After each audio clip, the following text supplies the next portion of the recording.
Alright guys, welcome to my channel guys. So this is the full detail of everything that happened in the Paijahamin courts in Lahti, Finland on the 30th of May. Alright, so there have been a lot of information or that has been spreading all over the social media, but this is an interview that happened with Simon Ekpa'S lawyer and then also Simon Ekpa'S prosecutor. All right. So let's just pay attention and listen to all that happened in that particular video update. And we'll be right back. Trials started in the morning. And so the person you are seeing on your screen is Samsa Hakala, the prosecutor of the government, that is to say, the person representing the Nigerian government. Now, we are going to explain to you what he said in this video, and then we are going to give you more information on how the actual trial happened, what happened, when was it postponed to, the next court date, and the court date for the other part of the trial where they say he evaded tax. I think they said something about tax evasion and all of that. So we'll tell you all the information and the dates that they have set aside for this hearing next time. And so before I go into explaining what happened and what these lawyers are saying, because the lawyer of Muslim Simon Ekpa also made statements. And we're going to show you videos and statements of what he made in court. But before we do that, I want you to listen to this man. They call him Mr. Onokasa. I think he's a lawyer in Nigeria. I want you to listen to what he said.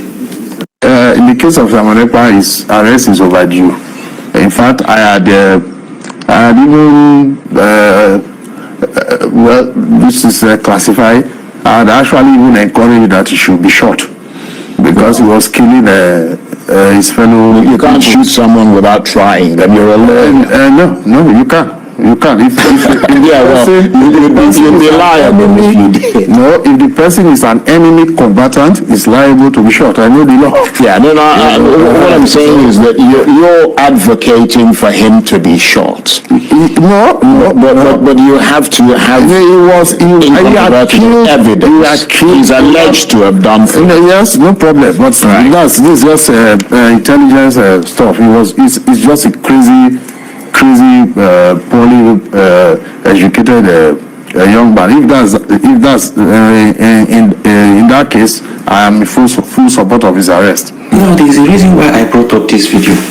Because you see, this man called Mr. Onokasa is an APC chieftain. You need to understand their positions and understand their spoken words and understand where they are going to. This man that just spoke is an APC chieftain. That means he's a high-ranking person in the ruling party APC. Secondly, this man supported Tinubu and still supporting Tinubu. Thirdly, this man said in this interview that it is a classified information. Classified meaning that it is a secret information, but because they cannot bring back Simon Ekpa to Nigeria, he now wants to make their secret information open. What is the secret information? That they would have preferred, once he comes into Nigeria, they shoot him dead. So have you seen the mentality of the people who you are calling that these are the cause? These people you are seeing, these ruling people, these people in government are the real terrorists, not even people who are defending themselves. Simon Ekpa is only defending himself and trying to let the people of Biafra understand that they must stand up and defend themselves before these warmongers, these criminals in government holding political positions, begins to attack them. And they have already even started. That he is just advocating that the people of Biafra stand up and defend themselves from being wiped up from the face of the earth. They tried it during the Ojuku's time, and Ojuku stood up and defended the people of Biafra, and they want to try it now again. That is why Mazin Nnamdi Kanu came up. That is why Simon Ekpa came up. That is why all Biafrans are rallying around them to ensure that we defend ourselves. It is all about survival. It is all about survival. And what Simon Ekpa is advocating for is a permanent solution. Simon Ekpa has said this countless times that we need a permanent solution. We separate from them. Let them have their own border and let us have our own border so that we protect ourselves, fully the way we want to protect ourselves. this is what is happening, and this is what Finland must understand. And when I'm giving this analysis, we want our people to share these things wide, so that the people who need to know and see must know and see. And it is important so that people will be informed. Anybody who is not informed is deformed, and that person who is deformed will be speaking out of ignorance. But when you are informed, you have information, so you'll be speaking based on informed, information that you have gotten. You have informed decision on whatever you are doing. Now, let us listen to what the prosecutor is saying. The lawyers representing Nigeria, let us listen to what he's saying before the court. Let's go into the case. Terrorismirikoksista ja syytetyn epäillään toisaalta yllyttäneen rikoksiin Nigeriassa ja toisaalta sitten osallistuneen terroristiryhmän toimintaan täältä Suomesta käsin niin, että se... So the state prosecutor, Samsa Hakala, who is acting as prosecutor in the district court, told the Finnish news outlet that before the preparatory session that the accused is suspected of inciting crimes in Nigeria and of participating in activities of a terrorist group from Finland, so that the group has operated in Nigeria. This is what the representative of Nigerian government is saying. He said that we have a lot of evidence about this person's activities on the information network. So they have evidences on information network, and then he says the information network and his communications. So they are looking at his communications as well. You know, said so far it is a pretty good picture of what we think has happened in this matter. That is what the prosecutor is saying. He said, however, he says that it is difficult to obtain precise information about the actual possible terrorist crimes because they have occurred in Africa. Ekpa'S lawyers Carl Gumeres also raised the question during the preparatory session about how much information from Nigeria can be trusted. So even the lawyer representing Nigeria is saying that they happened in Africa, so they are finding it difficult to even understand the situation. It means that the lawyer does not even have a grasp of what he's trying to defend. He doesn't even understand what is going on. The only thing he has concrete that he can hold on to, he is saying that the communication of Simon Ekpa and all, and his information network and all. But let's listen to the lawyer of Simon Ekpa. Onko päämieheni ollut jollain tavalla osallisena tai johtamassa niitä toimia, mitä siellä on tapahtunut. Ja se, että minkälaista väkivaltaa siellä ylipäätänsä on ollut, onko missä roolissa ne on ollut, mitenkä vuoksi siellä on väkivaltaa käytetty, se on myös tässä yksi, mitä tullaan selvittämään. No syyttäjällä on näkemys päämieheni viestittelystä, hän on ihan julkisia kanavia pitkin. So, Ekpa'S lawyer Carl Gumeres is saying that my client has denied any terrorism charges. He also went further to say that the court's hearing will examine one fundamental question among others, and that very one fundamental question is that has my client been in any way involved or leading the actions that have taken place in the Biafra region? That is the question. Has he been involved or leading the actions in whatever is happening in Biafra region? The court will examine, among other things, Ekpa'S public messages on social media and whether he has publicly urged people to commit terrorist acts in his messages. So you will discover that in all Simon Ekpa messages, he is always advocating for Biafra defense, for the sovereignty of his people, for freedom of his people, and also requesting that the Nigerian government understand and respect the people of Biafra. All he was asking is that the freedom of Mazi Nnamdi Kanu should be granted him, that he is a freedom fighter and nothing more.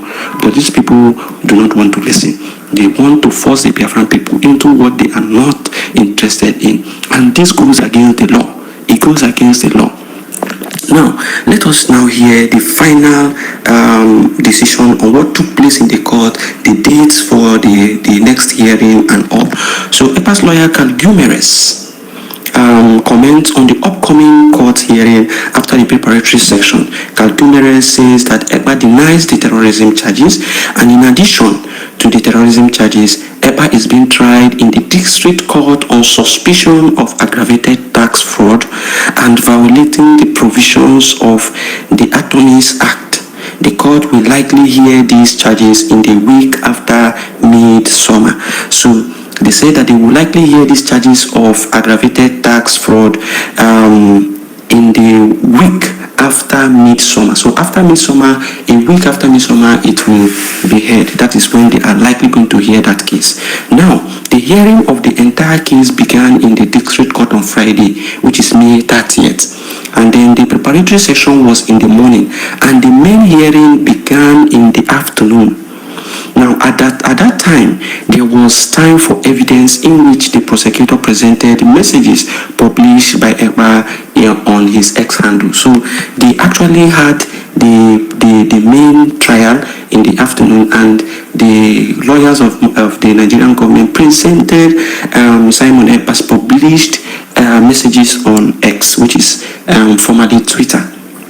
And so they say several days have been reserved for the main hearing in Paijahame District Court. So after they presented those, they now, reserved some days for the next court hearing. So they say several days have been reserved for the main hearing in the Paijahame District Court. So subsequently, they are going to tell us the exact date that has been, reserved for this case of Mazi Simon Ekpa. As the informations are coming, we will be relating to our people. So this is the full detail of what transpired in court on Friday, the 30th of May, 2025. We will be informing our people on what is happening as we progress, but the most important thing is that you share widely.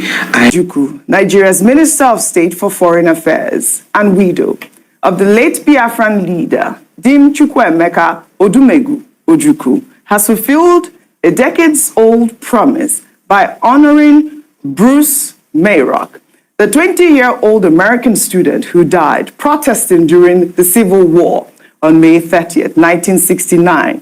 Mayrock set himself ablaze in front of the United Nations headquarters in New York, desperate to draw the world's attention to the atrocities of the Nigerian Civil War. Before his passing, Ojukwu had confided in Bianca his desire to immortalize the man. Now, 13 years after Ojukwu's death, Bianca kept that promise. She built the Bruce Mayrock Memorial Building, a 3-story edifice with a memorial hall, exhibition gallery, and conference center. She also launched the Bruce Mayrock Memorial Foundation, which empowers youth through skills training, entrepreneurship, leadership, and peace building.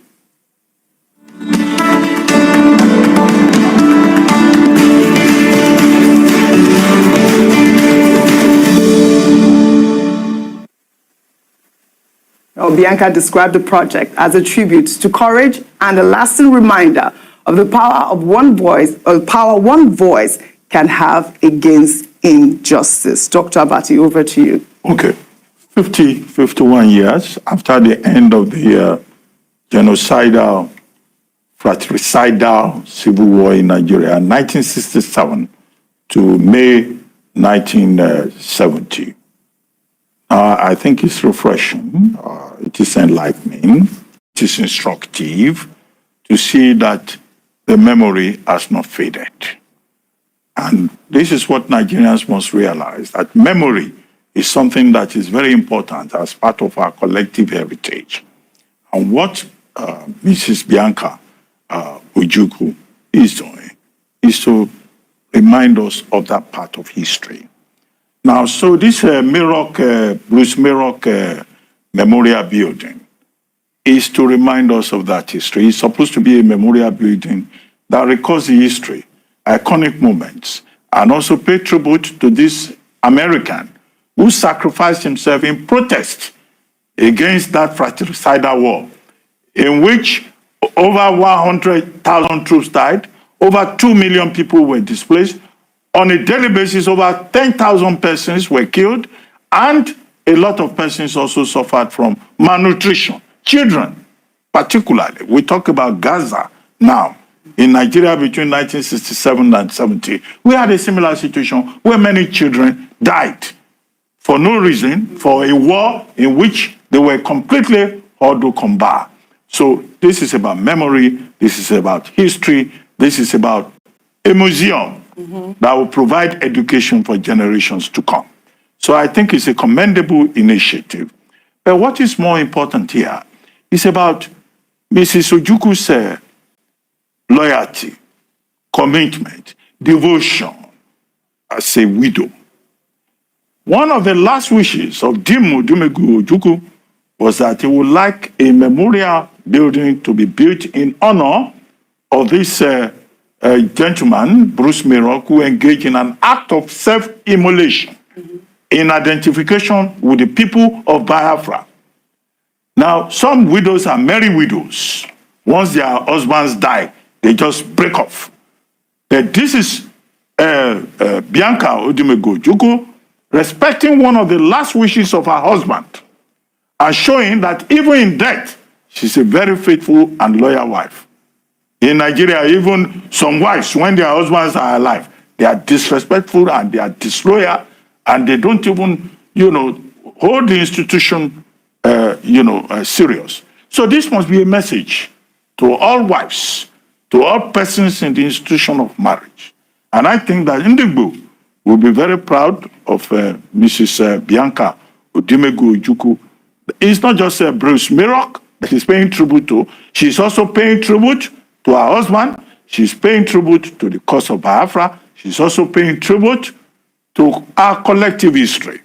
Because whatever may be the circumstances today, it's not a part of history that we should wish away. It should be a sober reminder that no country can survive 2 civil wars.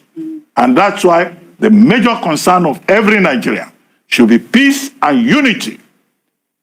When we remember the Biafran history, all of us should live together. What are you talking about? Is it the war in Kwale? Is it the war in the genocide in Asaba? Is it the malnutrition and the crisis that Nigerians face collectively? The message is, as General Gowon put it, to go on with one Nigeria is a task that must remain an eternal obligation for every one of us as Nigerian compatriots. Well said, Dr. Abati, well said. With the shocking footage that sparked widespread reactions across social media over the weekend, the video featured Jane Ufot, daughter of Akwa Ibom State Governor Pastor Umo Eno, alleging that her late mother, Patience Umo Eno, who passed away last year, was a sacrificial lamb. Jane Ufot is the governor's second daughter and currently serves as his senior special advisor on health, safety, and environment. In the video, Jane sought an audience with her father, stating that she would not want to suffer the same fate as her late mother. Well, on Saturday, Pastor Umo Eno, reacting to the video, described it as politically motivated.